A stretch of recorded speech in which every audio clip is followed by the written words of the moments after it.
आप सभी को कथा चैनल की ओर से राम राम। आशा व्यक्त करता हूँ आप सभी कुशल होंगे। वैदिक पुराणिक कथा सुनने के लिए कथा चैनल को सब्सक्राइब करें। बेल आइकॉन को दबाकर सुनिश्चित करें ताकि कथा सबसे पहले आपके पास पहुँचे। ब्रह्मा जी के कहने पर महर्षि वाल्मीकि ने लिखी रामायण। जानिए महर्षि वाल्मीकि से जुड़ी कुछ रोचक बातें। वाल्मीकि को प्राचीन वैदिक काल के महान ऋषियों की श्रेणी में प्रमुख स्थान प्राप्त है। पुराणों के अनुसार इन्होंने कठोर तपस्या कर महर्षि का पद प्राप्त किया था। परमपिता ब्रह्मा के कहने पर इन्होंने भगवान श्री राम के जीवन पर आधारित रामायण नामक महाकाव्य लिखा। ग्रंथों में इन्हें आदिकवि कहा गया है। इनके द्वारा रचित आदिकाव्य श्रीमद् वाल्मीकि रामायण संसार का सर्वप्रथम काव्य माना गया है। आइए जानते हैं महर्षि वाल्मीकि के जीवन से जुड़ी कुछ रोचक बातें। इस प्रकार लिखी महर्षि वाल्मीकि ने रामायण। रामायण के अनुसार एक बार महर्षि वाल्मीकि तमसा नदी के तट पर गए। वहां उन्होंने प्रेम करते क्रौंच सारस पक्षी के जोड़े को देखा। वे दोनों पक्षी मधुर बोली बोलते थे। तभी उन्होंने देखा कि एक निषाद शिकारी ने क्रौंच पक्षी के जोड़े में से नर पक्षी का वध कर दिया और मादा पक्षी विलाप करने लगी। उसके इस विलाप को सुनकर महर्षि की करुणा जाग उठी और अनायास ही उनके मुख से ये शब्द निकले, मां निषाद प्रतिष्ठा त्वंगम शाश्वती समा यत क्रौंच मिथुनादेकमवधि काम मोहितम अर्थात निषाद, तुझे कभी भी शांति न मिले क्योंकि तूने इस क्रौंच के जोड़े में से एक की जो काम से मोहित हो रहा था, बिना किसी अपराध के ही हत्या कर डाली। तब महर्षि वाल्मीकि ने सोचा कि अचानक ही उनके मुख से श्लोक की रचना हो गई। जब महर्षि वाल्मीकि अपने आश्रम पहुंचे तब भी उनका ध्यान उस श्लोक की ओर ही था। तभी महर्षि वाल्मीकि के आश्रम में भगवान ब्रह्मा आए और उनसे कहा कि आपके मुख से निकला यह छंदोबद्ध वाक्य गाया जाने वाला श्लोक रूप ही होगा। मेरी प्रेरणा से ही आपके मुख से ऐसी वाणी निकली है। अत आप श्लोक रूप में ही श्री राम के संपूर्ण चरित्र का वर्णन करें। इस प्रकार ब्रह्मा जी के कहने पर महर्षि वाल्मीकि ने रामायण महाकाव्य की रचना की। रत्नाकर से बने महर्षि वाल्मीकि।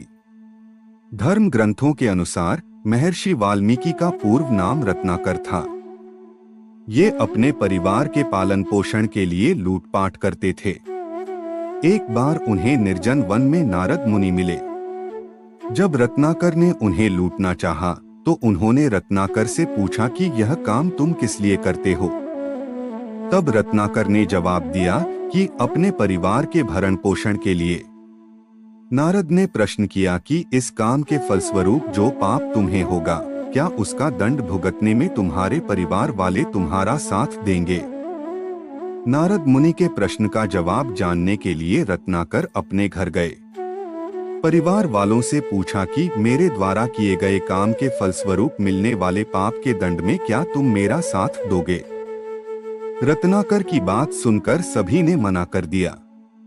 रत्नाकर ने वापस आकर यह बात नारद मुनि को बताई। तब नारद मुनि ने कहा कि जिन लोगों के लिए तुम बुरे काम करते हो, यदि वे ही तुम्हारे पाप में भागीदार नहीं बनना चाहते तो फिर क्यों तुम यह पाप कर्म करते हो। नारद मुनि की बात सुनकर इनके मन में वैराग्य का भाव आ गया। अपने उद्धार के उपाय पूछने पर नारद मुनि ने इन्हें राम नाम का जाप करने के लिए कहा। रत्नाकर वन में एकांत स्थान पर बैठकर राम राम जपने लगे। लेकिन अज्ञानतावश राम राम की जगह मरामरा जपने लगे। कई वर्षों तक कठोर तप के बाद उनके पूरे शरीर पर चींटियों ने बाबी बना ली, जिस कारण उनका नाम वाल्मीकि पड़ा। कालांतर में महर्षि वाल्मीकि ने रामायण महाकाव्य की रचना की। प्रचेता के पुत्र थे महर्षि वाल्मीकि। महर्षि वाल्मीकि को कुछ लोग निम्न वर्ग का मानते हैं, जबकि वाल्मीकि रामायण में स्वयं वाल्मीकि जी ने श्लोक संख्या 793-17 793-19 और आध्यात्म रामायण 7 जुलाई 1931 में इन्होंने स्वयं को प्रचेता का पुत्र कहा है। प्रचेतसोह दशम पुत्रो राघवनंदन मनुस्मृति 1/35 में प्रचेता को वशिष्ठ, नारद, पुलस्त्य, कवि आदि का भाई बताया गया है। स्कंद पुराण के वैशाख महात्म्य में इन्हें जन्मांतर पूर्व जन्म का व्याध शिकारी बतलाया है। व्याध जन्म के पहले ये स्तंभ नाम के श्रीवस्त गोत्रीय ब्राह्मण थे। व्याध जन्म में शंख ऋषि के सत्संग से, राम नाम के जाप से ये दूसरे जन्म में अग्निशर्मा मतांतर से रत्नाकर हुए। वहां भी व्याधों के संग के कुछ दिन संस्कारवश व्याध कर्म करने लगे। फिर सप्तर्षियों के सत्संग से मरामरा जपकर बांबी पढ़ने से वाल्मीकि नाम से प्रसिद्ध हुए और वाल्मीकि रामायण की रचना की। कुछ अन्य फैक्ट्स के अनुसार महर्षि वाल्मीकि ने रामायण महाकाव्य में अनेक स्थानों पर सूर्य, चंद्र व अन्य नक्षत्रों की स्थितियों का वर्णन किया है।